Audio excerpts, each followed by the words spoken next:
Dear Bhaveshbhai, happy birthday to you. તો દોસ્તો આજે બહુ બધા મહેમાન જે એમ કહેવાય કે સ્પેશિયલી ભાવેશભાઈ ને ભાવેશભાઈ એનો જન્મદિવસ જે છે આશ્રમ ઉપર મનાવવા માટે આવ્યા છે. તમારું નામ ભાવેશભાઈ, બરાબર? તમારું? કલ્પેશભાઈ, શંભુભાઈ, મેહુલભાઈ. આ તો અમારા બે પ્રભુજી છે, મહારાજ અને ખબરીલાલ. આપનું?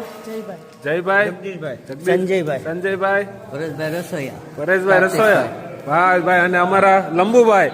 તો ભાવેશભાઈ, પહેલા તો તમે ક્યાંથી આવો છો?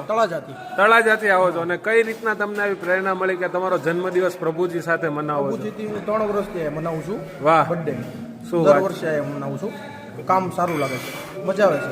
અને આજનું બપોરનું જમણવાર પણ તમારા તરફથી જ છે ને? તરફથી છે. શું છે આજનું મેનુ તમારા તરફ? મેનુ છે પનીરનું શાક, વાહ, રોટલી, વાહ વાહ, પછી સંભાર, વાહ, છાશ, પાપડ ને પુલાવ ભાત. થેન્ક યુ ભાવેશભાઈ. જોયું તમે દોસ્તો કે એમનો જે જન્મદિવસ છે આપણા બધા પ્રભુજીઓ સાથે આજે એમ કહેવાય ને કે કેક કટિંગ પણ કર્યું છે, પણ કેક કટિંગ એવી જગ્યાએ આવીને કર્યું છે કે એનો એક લાભ જે છે એ જે આપણા પ્રભુજી છે, આપણા આશ્રમના પ્રભુજી છે એને મળે.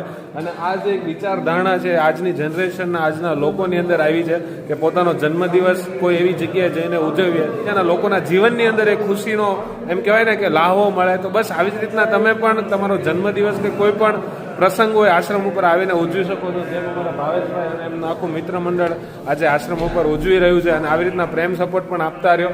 અને આજે બપોરનું જે જમણવાર છે આશ્રમનું એ આજના બધા જ પ્રભુજીનું ભાવેશભાઈ અને એમના આખી ટીમ તરફથી આપ્યું છે. તો થેન્ક યુ સો મચ ભાવેશભાઈ, તમારો ખૂબ ખૂબ આભાર. અને આવી રીતના તમે પણ પ્રેમ સપોર્ટ આપતા રહેજો. જય હિન્દ, જય ભારત.